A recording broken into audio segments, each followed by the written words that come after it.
Tonton video ini sampai selesai agar Anda tidak gagal paham.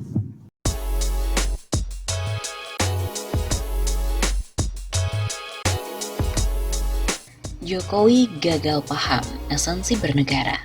Dikala oposisi mengisi ruang kosong, negara hadir ibarat monster Leviathan. Pasti banyak orang yang berprasangka begitu kejamnya judul tulisan. Tentu saja judulnya ini tidak begitu saja jatuh dari langit. Ada akar historisnya dan tidak ironis, bahwa landas pijak lahirnya sebuah negara bangsa, termasuk Indonesia, hadir untuk melindungi segenap warga negara dari ancaman nyata antar individu. Lantas, negeri dihadirkan sebagai monster Leviathan untuk menerkam rakyat. Negara ini kita lahir karena adanya Sumpah Pemuda mengatakan kehendak antar individu melahirkan perjanjian berdirinya sebuah negara bangsa, Pactum Unionis. Maka kedaulatan sepenuhnya berada di tangan rakyat. Harus disadari oleh Presiden Jokowi bahwa negara ini tidak pernah dilahirkan karena adanya perjanjian antara rakyat dan negara. Maka negara tidak bisa serta-merta mengatur sesuai kehendak pribadi. Presiden memiliki ruang terbatas yang dibatasi oleh kekuasaan yang bersumber dari konstitusi.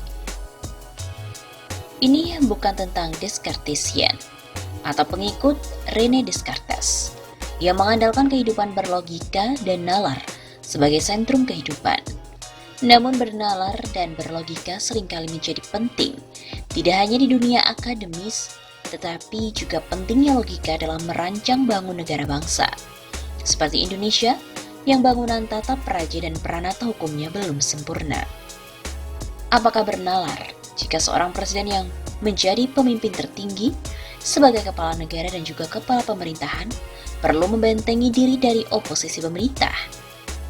Begitu jahatkah oposisi sehingga seorang presiden yang juga adalah seorang yang terpilih, terbersih, terbaik dari sisi pengetahuan atau knowledge, keterampilan memimpin atau skill, juga bermental baik, attitude, yang dipilih oleh partai-partai politik melalui tahapan seleksi secara ketat, lantas memanfaatkan segala instrumen negara untuk kepentingan kekuasaan dirinya, bukan untuk kepentingan umum atau kebaikan bersama.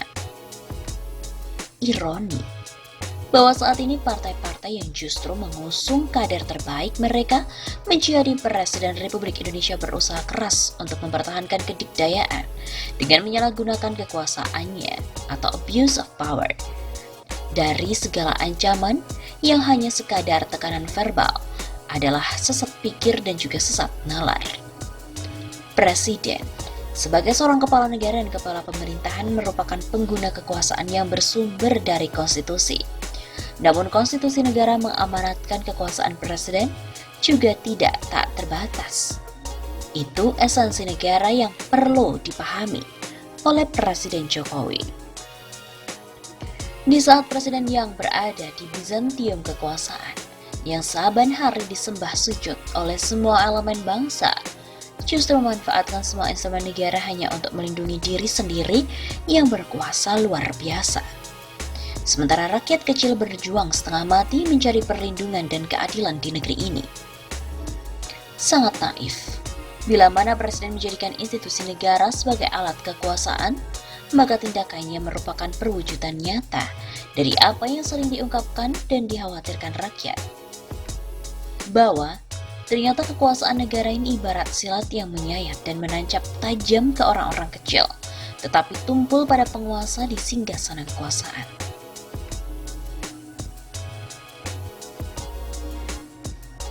Harus disadari bahwa di mana-mana di dunia ini, seorang presiden hanya dilindungi dari ancaman keselamatan jiwa dan fisik yang terdiri dari ancaman luar dan keamanan dan kenyamanan di dalam negeri.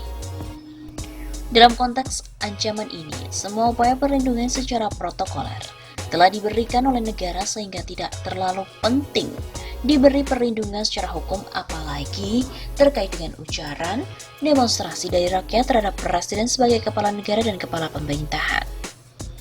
Negara kita menganut sistem meritokrasi, termasuk jabatan Presiden Republik Indonesia, terpilih melalui seleksi dan hasil pemilihan umum. Kedaulatan presiden merupakan resultan dari kedaulatan individu, melalui kumpulan satu orang, satu suara, satu nilai, atau summa potestas, sive summum, sive imperium dominium. Karena itu rakyat berhak untuk mencabut kedaulatan, apalagi hanya sekadar menyampaikan pikiran, perasaan dan pendapat untuk menilai kemajuan dan kemunduran atas kinerja presiden. Presiden pemangku jabatan publik, sehingga mutlak untuk dinilai baik dalam pelaksanaan tugas dan tanggung jawab, maupun juga cara bertutur, bertindak, mentalitas dan moralitasnya sebagai panutan seluruh rakyat.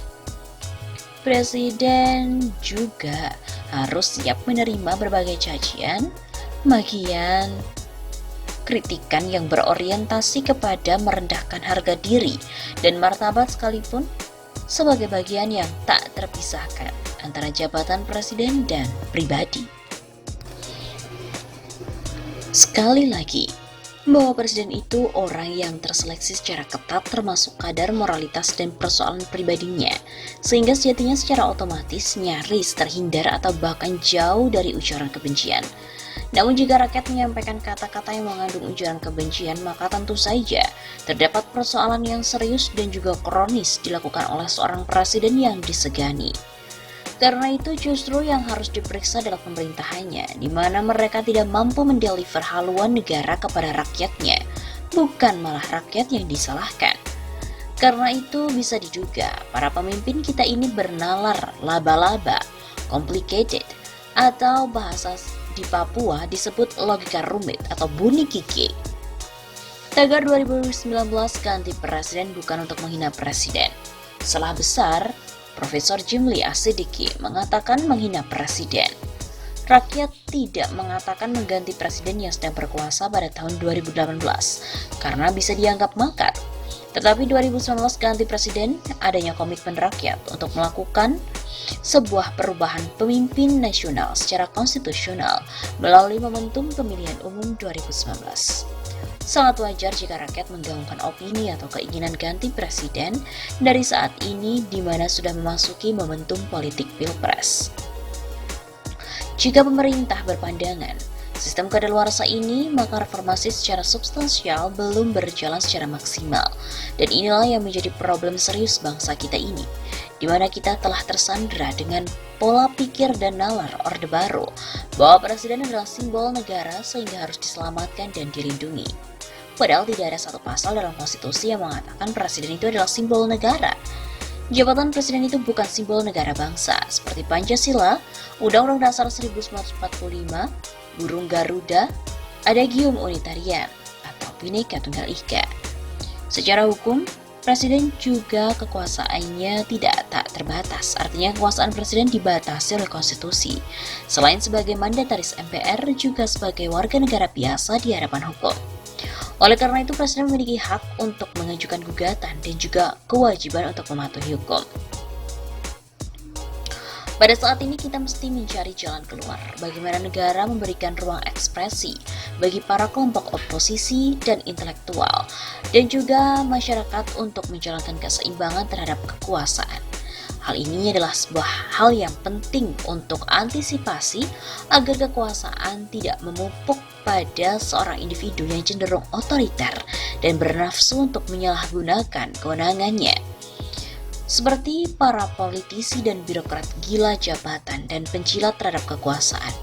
Untuk kepentingan apa dan siapa dari para penggawa ilmu, para profesional, bahkan preman jalanan, sampai mengatur urusan privat seorang warga negara yang memiliki kedudukan yang sama di hadapan hukum.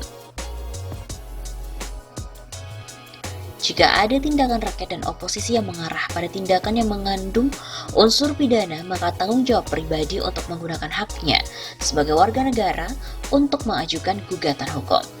Dan presiden bisa saja menunjuk pengacaranya sendiri tanpa harus menggunakan instrumen negara untuk menekan rakyat ataupun jaksa sebagai pengacara negara. Pemerintah ini jangan hadir seperti monster Leviathan yang menerkam rakyat hanya karena untuk menyalahi kodratnya sebagai lahirnya sebuah negara, yaitu demi melindungi dan membawa perlindungan dari bahaya saling menerkam. Kegagalan terbesar dari pemerintah adalah membiarkan disharmoni sosial horizontal, juga secara vertikal antar negara dan rakyat. Dampaknya terjadi kerusakan fundamental soal kebangsaan.